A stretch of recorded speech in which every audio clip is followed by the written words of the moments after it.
नहीं, सवाल ये बनता है कि ये दलित नेता जो है, वो दलितों के मुद्दों को सामने रखने के बजाय, जो आपने कहा कि दलितों के मुद्दे, उनके पास कोई विज़न उस तरह से नहीं है जो दलितों के मुद्दे उठाएँ। सवाल उठता है ये दलित नेता फिर भी क्यों बने हुए हैं और अपने लाभ के लिए दलितों को क्यों जो है अंधेरे में रखा हुआ है, और दलित भी समाज जो है इनको ही अपना नेता क्यों मान रहा है फिर? नहीं, उसका एक कारण है, उसका एक कारण यह है कि ओवरऑल समाज में एक तरह से राजनीतिक पस्ती छाई हुई है, और खासतौर पर उत्तर भारत में ये जो राजनीतिक पस्ती है, जैसे हम लोग राजनीतिक ठंडापन कहते हैं, ये पैसिविज्म कहते हैं, ये पैसिविज्म जो है वो बड़े पैमाने पर फैला हुआ है। वो सिर्फ दलितों में ही नहीं, वो ब्राह्मणों में भी है, वो यादवों में भी है। राजनीतिक पस्ती एक बड़ी बीमारी है, जिस बीमारी के सभी शिकार हैं, दलित ज्यादा शिकार है। अगर हम एक जैसे कि बड़े कैनवास में रख के देखेंगे ना चीजें, तो ज्यादा साफ दिखाई देंगी।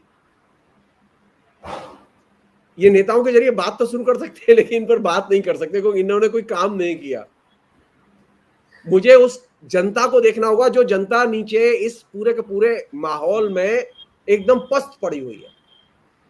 कोई तो वजह है, सिर्फ एक नहीं, चीज। वही तो सर वही तो चिंता हो जाती है कि दलितों के साथ उत्तर प्रदेश हो, मध्य प्रदेश हो, जहां भी देखिए वहां दलितों के साथ अत्याचार हो रहा है। हाँ हाँ, उनके ऊपर जो है उनके रेप कर दे रहा है, कोई हत्या कर रहा है, कोई पीट रहा है। उत्तर प्रदेश की लगातार घटनाएं आ रही है, लेकिन फिर भी दलित नेता जो है बीजेपी के साथ खड़े रहते हैं, और जनता भी विरोध नहीं करती कि तुम बीजेपी के साथ क्यों खड़े हो। जनता, दोनों ही तरह की जनता विरोध नहीं कर, दलित जनता और गैर दलित जनता दोनों ही जनता विरोध नहीं कर रही है अपने नेताओं का। भाई तुम हो कहां? ऐसा नहीं है कि जो गैर दलित जनता है उसके नेता जो है वो दौड़ के आ रहे हैं, ऐसा नहीं है। कोई आंदोलन नहीं है, 10,000 की रैली नहीं हुई है, इतने अत्याचार हो चुके हैं। ये सोचने लायक बात है मेरे लिए कि भाई ऐसी क्या वजह है कि आप यूपी में रैली नहीं कर सकते। आप ऐसी कौन सी समस्या है जिसकी वजह से आप प्रोटेस्ट में बड़े जलसे या जुलूस नहीं निकाल सकते? क्यों? ये जो पस्ती है, ये पस्ती लीडरशिप में भी है और ये पस्ती जनता में भी। जो पीड़ित है वो तो रो रहा है, लेकिन जो पीड़ित नहीं है तो उसकी मुश्किल क्या है? अब ये मेरी क्या समस्या है? ये धनंजय जी, आपको परेशानी हुई है तो आप जानिए, आपका काम जानिए। ये जो खास तरह का एलिनेशन, अंबेडकर ने एक बड़ी बहुत महत्वपूर्ण बात कही थी जिसकी चर्चा लोग नहीं करते। उसने कहा था ये जो सोकॉल्ड जो अछूत बने समाज में और ये बनाए गए, ये दलित बने, ये बनाए गए, ये क्यों बने, कैसे बने? उसमें कौन सी चीज थी ऐसी? उसमें जो सबसे बड़ी चीज थी वो ये कि हमारे लिए अभी भी दलित एक तरह से अजनबी हैं। हम दलितों को जानते नहीं। हम नहीं जानते कि दलित कैसे खाते हैं, कैसे रहते हैं, क्या जीवन शैली है। दलित हमें नहीं जानते, हम तो घर के अंदर घुसने नहीं देते उनको, काम कराते हैं, विदा कर देते हैं, लेकिन हमारे तो संपर्क नहीं है। ये जो अजनबियत का बीच में आना दलितों और गैर दलितों के बीच में, और इस अजनबियत ने सिर्फ गैर दलित और दलित को ही प्रभावित नहीं किया, दलितों के अंदर भी प्रभावित किया है। मसलन जो दलित थोड़ा सा शिक्षित हो जाते हैं, जो थोड़ा सा संपन्न हो जाते हैं, वे अब कल तक वे अशिक्षित थे और अधिकारहीन थे, लेकिन अभी वो अधिकारवान है, तो वे अधिकारहीन दलितों को तवज्जो नहीं देते, उनकी उपेक्षा करते हैं। यानी दलितों में भी एक खास तरह खाता पीता मध्य वर्ग, अपर क्लास पैदा हो गया है। आप जाइए राजस्थान में, मीणा जो है बड़े पैमाने पर आईएएस ऑफिसर है, 2 मीणा ऑफिसरों को आप पास नहीं बैठा सकते। आप जाइए हिंदी में दलित लेखकों को 10 दलित लेखकों को एक साथ नहीं बिठा सकते, 10 अलग अलग दिशा में भागते हैं। क्यों? एक बहुत ही सामान्य सा शब्द है, मैं बोल के उससे समझाने की कोशिश करूंगा जिससे कि लोग समझें। वो ये कि हम लोगों में मिलन का अभाव है और परिचय का अभाव। अगर हम लोगों में परिचय होता, मैं आज तक नहीं मिला हूं आपसे, अभी ध्यान रखिएगा, मैं नहीं जानता कि आप मतलब फिजिकली कैसे हैं, मैंने अभी आइडेंटिफाई नहीं किया है आपको, अभी हमारी वर्चुअल ही फ्रेंडशिप है। बिल्कुल सर। परिचय का अभाव और मिलन का अभाव, इन दो चीजों ने दलितों की भी दुर्दशा की है, और दलितों के अंदर भी दुर्दशा हो रही है, और दलितों के बाहर गैर दलितों के साथ में, इवन गैर दलितों के जीवन में भी दुर्दशा हो रही है। ये एक राष्ट्रीय बीमारी के तौर पर फैल चुकी है ये चीज। एक बहुत ही अच्छे विद्वान थे, मैं अंबेडकर का नाम नहीं लूंगा क्योंकि आरएसएस के लोग दुखी होते हैं अंबेडकर का नाम लेते ही। मैं खेती मोहन सेन का नाम लूंगा, जो बनारस से पैदा हुए थे, बहुत बड़े विद्वान थे। उन्होंने एक बहुत महत्वपूर्ण पुस्तकें लिखी हैं, लेकिन उन्होंने एक बहुत महत्वपूर्ण बात कही है, जो कि उन्होंने जाति पे भी बहुत अच्छी पुस्तक लिखी है। उन्होंने एक बहुत महत्वपूर्ण बात कही है। उन्होंने कहा है कि जानते हैं महाभारत क्यों हुआ? परिचय का अभाव था। अगर सब लोग जानते हैं कि कर्ण और अर्जुन भाई थे, लेकिन कर्ण और अर्जुन नहीं जानते थे कि वो एक भाई है। अगर वे ये जानते तो महाभारत नहीं होता। अगर हम इस परिचय के अभाव को खत्म कर दें, ये पुस्तक लिखी उन्होंने संस्कृति संगम के नाम से, और वो पुस्तक लिखी भारत विभाजन के तत्काल बाद, और उसमें भारत विभाजन की और दूसरी चीजों की समस्याएं, कास्ट वाली भी प्रॉब्लम, ये बहुत सारी चीजें हैं उसमें। तो उसमें उन्होंने इस चीज को आर्टिकुलेट किया बहुत ही सुंदर शब्दों में, गैर राजनीतिक शब्द जिसे हम लोग कहते हैं, कि हमारे बीच में जो चीज है जिसकी वजह से महाभारत हुआ, वो है परिचय का अभाव। अगर हम एक दूसरे से परिचय कर लेते तो महाभारत न होता। दलित दलित को जानने के लिए तैयार नहीं है, गैर दलित दलित को जानने के लिए तैयार नहीं है, गैर दलित जो है ब्राह्मणों को जानने के लिए तैयार नहीं है। अब ये तो बहुत बड़ी विकट समस्या है। ये जो परिचय का अभाव है समाज में, जिसे कि अंबेडकर ने अपनी भाषा में आर्टिकुलेट किया था। उन्होंने जो अछूत समस्याओं से संबंधित जो उनके निबंध है, उसमें उन्होंने लिखा था कि ये अजनबियत जो है एक बहुत बड़ी समस्या है, जिसकी वजह से अछूत है। उसी को इस परिचय के अभाव के पदबंध में खेती मोहन सेन ने बांधने की कोशिश की। एक अन्य चीज जिसको कि उन्होंने बहुत ही सुंदर ढंग से रखा था अंबेडकर ने, ये जो नेता है और ये जनता है उनकी, या हम सब लोग हैं, हम सब लोग भी शामिल, हम भी शामिल हैं इसमें। आप पूछिए, जब लेखक इकट्ठे हो ना, ये जो हिंदी के, उर्दू के, ये तमाम इंटेलेक्चुअल इकट्ठे हो, तो आप सिर्फ पूछिए कि आप अपने 10 बेहतरीन दोस्तों के नाम बताओ।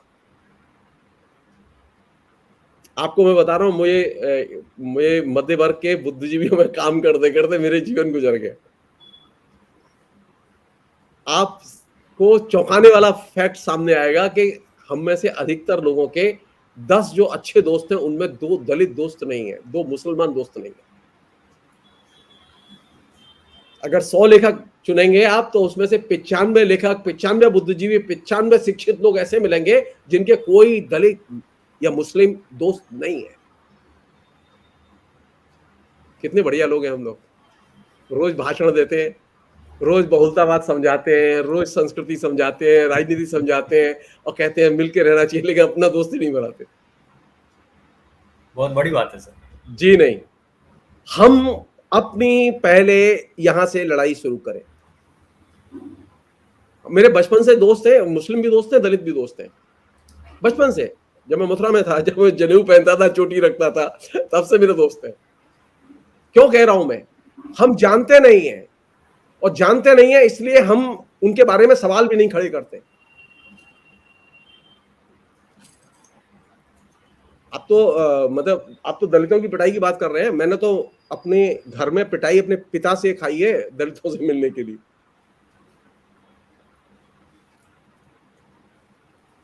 तो अब जब मेरी घर में पिटाई हो सकती है, तो दलितों की कितनी पिटाई होगी? और एक बात बताऊं मैं आपको, जो मैं नॉर्मली नहीं बोलता। मैंने एक शूद्र लड़की से शादी की थी, मेरी पहली शादी, जिससे 2 बच्चे हैं मेरे। अच्छा। जिससे मेरा डाइवोर्स हो चुका है। और मैंने किसके जो है मुंह से मैंने मतलब आलोचना सुनी नहीं, बस मैंने आचरण देखा। मुझे किसी ने चाय पे नहीं बुलाया।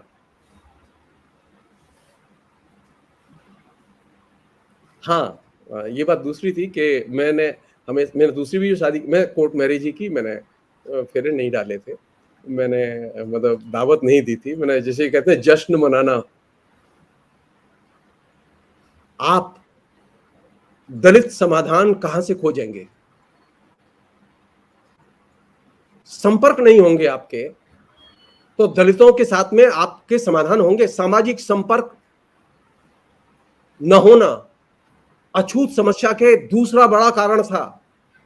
दलित दलित क्यों बने, उसमें एक बड़ा कारण ये था कि उनके साथ में हमारे सामाजिक संपर्क और सामाजिक संबंध नहीं थे। ये अंबेडकर इस बात को रेखांकित कर रहे हैं। हम लोग अंबेडकर अंबेडकर कर रहे हैं, शादी करते हैं, लेकिन जाके, अब मुझे बोलना नहीं चाहिए, जो सबसे महंगा क्लब होता है उसमें जाके बारात देते हैं।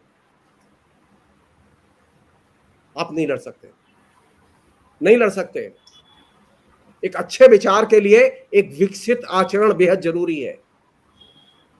कंज्यूमरिज्म के औजारों से आप दलितों की मुक्ति नहीं कर सकते, एकदम नहीं कर सकते। एक और चीज है जो कि उन्होंने बड़ी सुंदर ढंग से कही थी, वो ये कि ये जो दलित, ये जो दलित है ना, ये सारे जितने भी लोग हैं अभी बोल रहे हैं जिनकी आप उसके बारे में ये सोचिए खाली कि क्या वे दलितों को अपना रक्त संबंधी बनाना चाहते हैं?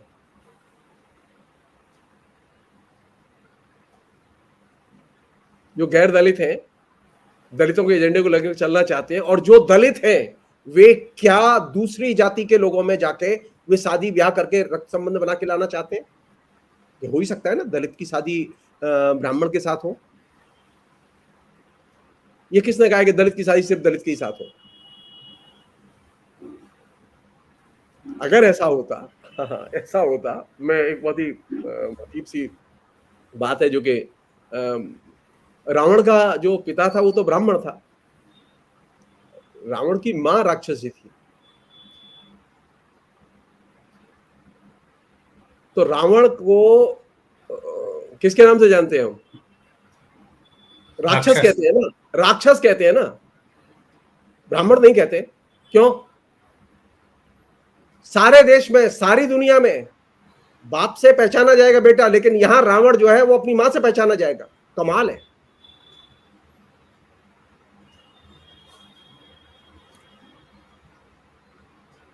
इंद्र तक पर आरोप लगे हमारे पुराणों में, स्मृतियों में। शूद्र का वध करने की, ब्राह्मण का वध करने की वजह से उन्हें ब्रह्म हत्या का पाप लगा था, इंद्र को भी दोषी करार दिया गया। देखिए कमाल की राइटिंग है हमारी, जो इधर पिछले 200-250 साल में पैदा हुई है, और कमाल के हम रामलीला वाले हैं जिन्होंने ये रामलीला खेली है। राम के ऊपर ब्रह्म हत्या का पाप लगेगा कि नहीं लगेगा?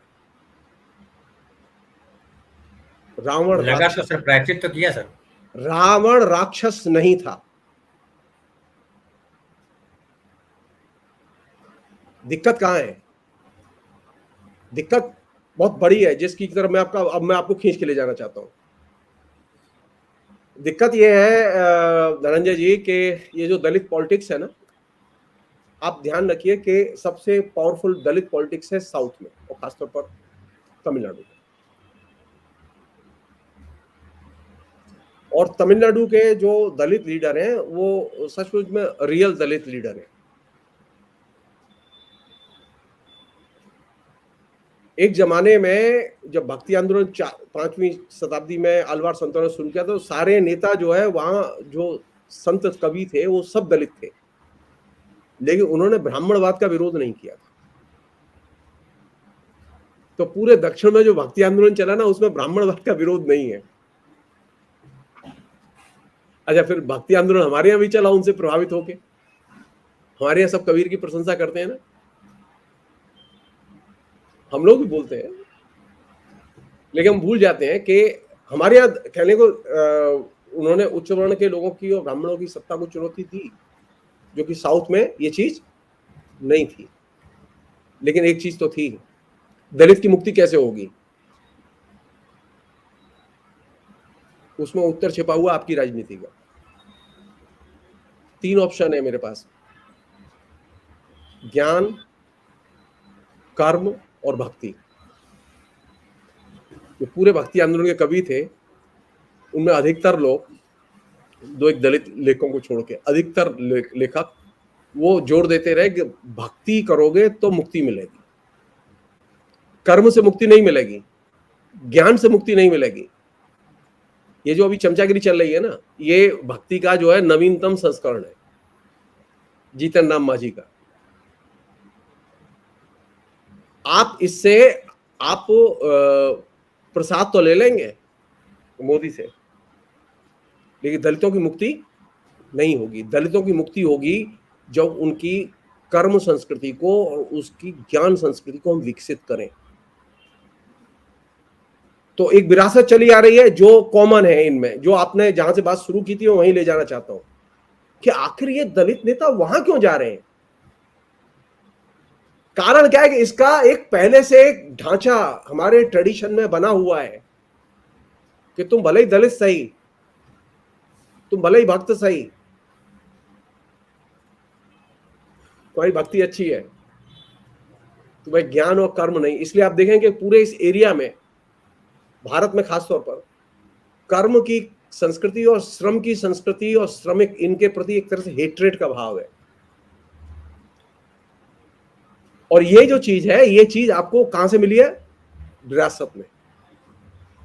वे लोग यहां पे भी साझा हैं, यहां पे भी साझा हैं। हमें इस चीज को समझने की जरूरत है कि हमें दलित की मुक्ति के लिए पहला जो विकासशील एजेंडा सामने आया है, उस एजेंडे का हम समर्थन करें। शिक्षा का एजेंडा है, उसमें उसके अस्तित्व की रक्षा का एजेंडा है। कर्म की संस्कृति को बचाने के लिए ज्ञान को बचाना बेहद जरूरी है, उसे स्कूल कॉलेज तक पहुंचाना बेहद जरूरी है। अगर वो स्कूल और कॉलेज नहीं पहुंचेगा और वो खाली भक्ति करेगा, मैं कह रहा हूं वो पढ़ने के बाद में नरेंद्र मोदी करे, कोई दिक्कत नहीं है, नरेंद्र मोदी उसके पढ़ने की व्यवस्था तो करे। लेकिन नरेंद्र मोदी कह रहे हैं कि हम पढ़ने की व्यवस्था नहीं करें, खाली भक्ति कर। मेरी आपत्ति इस बात पर है कि नरेंद्र मोदी के पास में कोई एजेंडा नहीं है दलितों के लिए। नीतीश कुमार ने कम से कम एक एजेंडा पोच किया है। हम असहमत सहमत कुछ भी हो, उससे विकसित कोई एजेंडा पेश करे तब बात समझेंगे। अब सेकंड चीज और आखिरी चीज वो ये कि 2 चीजें जरूरी हैं।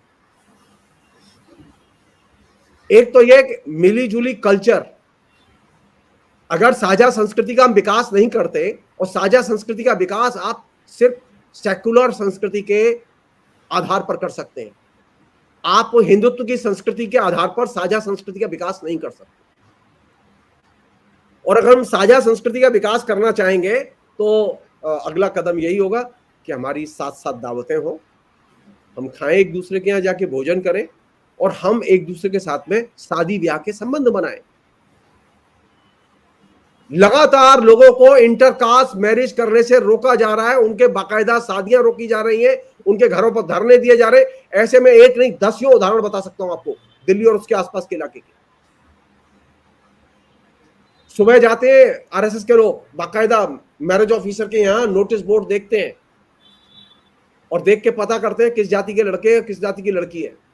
और जब देखते हैं इंटरकास्ट मैरिज हो रही तो लड़की वाले घर जाके धमकाते हैं और कहते हैं समझा लो इसे, शादी नहीं होगी। पहले जो सबसे बड़ी जरूरत है, जिसे समझना चाहिए हमें, कि आज सबसे बड़ा खतरा घर तक आ चुका है आपके, कि आप शादी ब्याह किससे करेंगे, ये भी अब सरकार तय करेगी, ये भी अब ये संगठन तय करेंगे। तो अगर मुझे दलित की मुक्ति चाहिए तो मुझे दलित के साथ में संपर्क संबंध, रक्त संबंध, सामाजिक संबंध, वो सारे संबंध चाहिए। और ये सारे संबंध तभी संभव है जब हम दलित को दलित न माने बल्कि मनुष्य माने। ये जो दलित नेता हैं ये मनुष्य नहीं मानते उनको, और यही असल में मुसीबत की जगह है।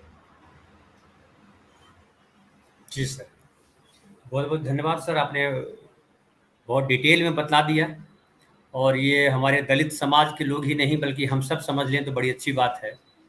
लेकिन जो हमारे दलित समाज के नेता कहलाते हैं, मुझे लगता है उनको राजनीति से ज़्यादा ज़रूरत होती है अपनी कुर्सी बचाने की, अपनी जगह पाने की, और उसी में लगे हुए। बहुत-बहुत धन्यवाद sir. Thank you, thank you. Sir आप आए।